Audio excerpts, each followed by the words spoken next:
Stress ಇದ್ರೆ ಅದು relief ಆಗ್ತದೆ ಫಸ್ಟ್.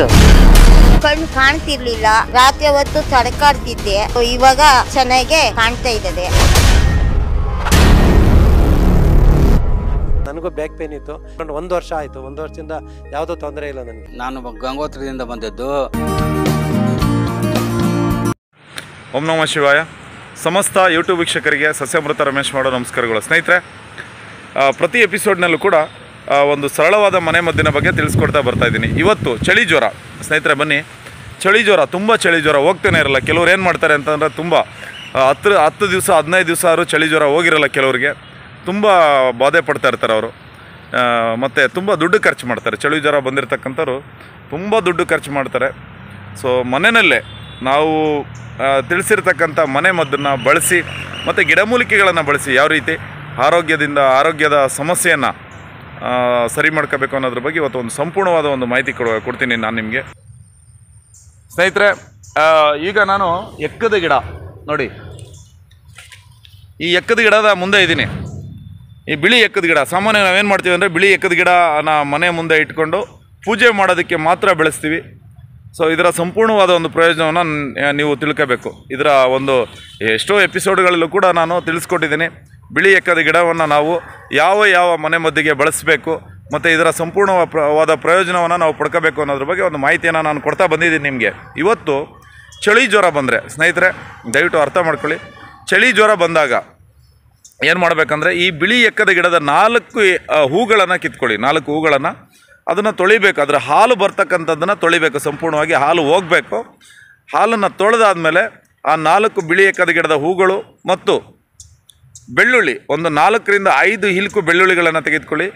ಬೆಳ್ಳುಳ್ಳಿನ ತೆಗೆದುಕೊಂಡು ಅದರ ಜೊತೆಗೆ ಒಂದು 6 ರಿಂದ 7 ಕಾಳುಮೆಣಸುಗಳನ್ನು ತಗೋಬೇಕು. ಕಾಳುಮೆಣಸುಗಳನ್ನು ತೆಗೆದುಕೊಂಡು ಸಂಪೂರ್ಣವಾಗಿ ಇದನ್ನು ನುಣ್ಣಗೆ ಅರಿಬೇಕು. ನುಣ್ಣಗೆ ಅರ್ಧ ಆದಮೇಲೆ ಏನು ಮಾಡಬೇಕಂದ್ರೆ ಸಣ್ಣ ಸಣ್ಣ ಉಂಡೆಗಳನ್ನಾಗಿ ಮಾಡಿ ಇಟ್ಕೊಳ್ಳಿ.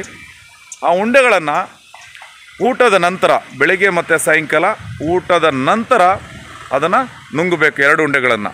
ಸ್ನೇಹಿತರೆ, ಈ ಚಳಿ ಜ್ವರ ಬಂದಾಗ ಊಟ, ನಮ್ಮ ಆಹಾರ ಪದ್ಧತಿ ಹೆಂಗಿರಬೇಕು ಅಂತಂದರೆ, ಈ ಚಳಿ ಜ್ವರ ಬಂದಾಗ ಆಹಾರ ಪದ್ಧತಿ ಹೆಂಗಿರ್ಬೇಕಂತಂದರೆ ತುಂಬ ಗಟ್ಟಿಯಾದ ಪದಾರ್ಥಗಳನ್ನು ತಿನ್ನದೆ ಮೃದುವಾದ ಪದಾರ್ಥಗಳನ್ನು ತಿನ್ನಬೇಕು. ಅದರಲ್ಲೂ ತುಂಬ ಪೌಷ್ಟಿಕಾಂಶ ಇರ್ತಕ್ಕಂಥ ಪದಾರ್ಥಗಳನ್ನು ತಿನ್ನಬೇಕು.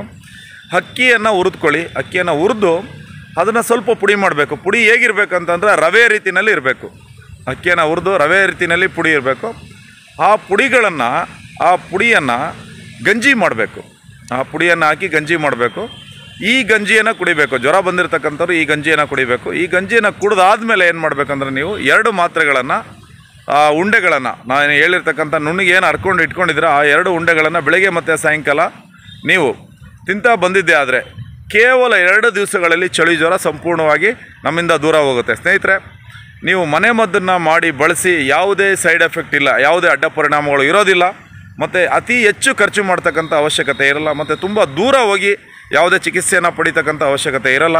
ದಯವಿಟ್ಟು ಈ ಒಂದು ಮನೆ ಮದ್ದನ್ನು ಬಳಸಿ ಈ ಚಳಿ ಜ್ವರ ಅಂತಕ್ಕಂಥ ಒಂದು ಸಮಸ್ಯೆಯಿಂದ ಹೊರಗಡೆ ಬನ್ನಿ ಅಂತ ನಾನು ಈ ಮೂಲಕ ಕೇಳ್ಕೊಳ್ತೀನಿ.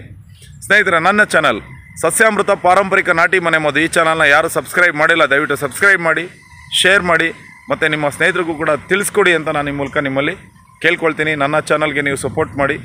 ಮತ್ತು ಶ್ರೀ ಶಿವಾನಂದ ಆಶ್ರಮದಲ್ಲಿ ಬೆಳಿಗ್ಗೆ ಭಾನುವಾರ 9:30ಯಿಂದ ಸಂಜೆ 6 ಗಂಟೆವರೆಗೆ ಕಣ್ಣಿನ ಸಮಸ್ಯೆ ಇರ್ತಕ್ಕಂಥವ್ರಿಗೆ ಗಿಡಮೂಲಿಕೆಗಳಿಂದ ತಯಾರಿಸಿದ ಔಷಧಿ ಹನಿಗಳನ್ನು ಹಾಕ್ತಾಯಿದ್ದೀವಿ. ಮತ್ತು ಪ್ರತಿ ದಿವಸ ಬೆಳಗ್ಗೆ 6 ಗಂಟೆಯಿಂದ 7 ಗಂಟೆವರೆಗೆ ತೋಟದ ಗುಡದಳ್ಳಿನಲ್ಲಿ ಇದೇ ಔಷಧಿ ಹನಿಗಳನ್ನು ಕಣ್ಣಿಗೆ ಹಾಕ್ತಾಯಿದ್ದೀವಿ. ಸಮಸ್ಯೆ ಇರ್ತಕ್ಕಂಥವ್ರು ದಯವಿಟ್ಟು ಸಂಪರ್ಕಿಸಿ ಸಮಸ್ಯೆಯಿಂದ ಹೊರಗಡೆ ಬನ್ನಿ ಅಂತ ಈ ಮೂಲಕ ಕೇಳ್ಕೊಳ್ತೀನಿ. ನಮಸ್ಕಾರ ವೀಕ್ಷಕರೇ.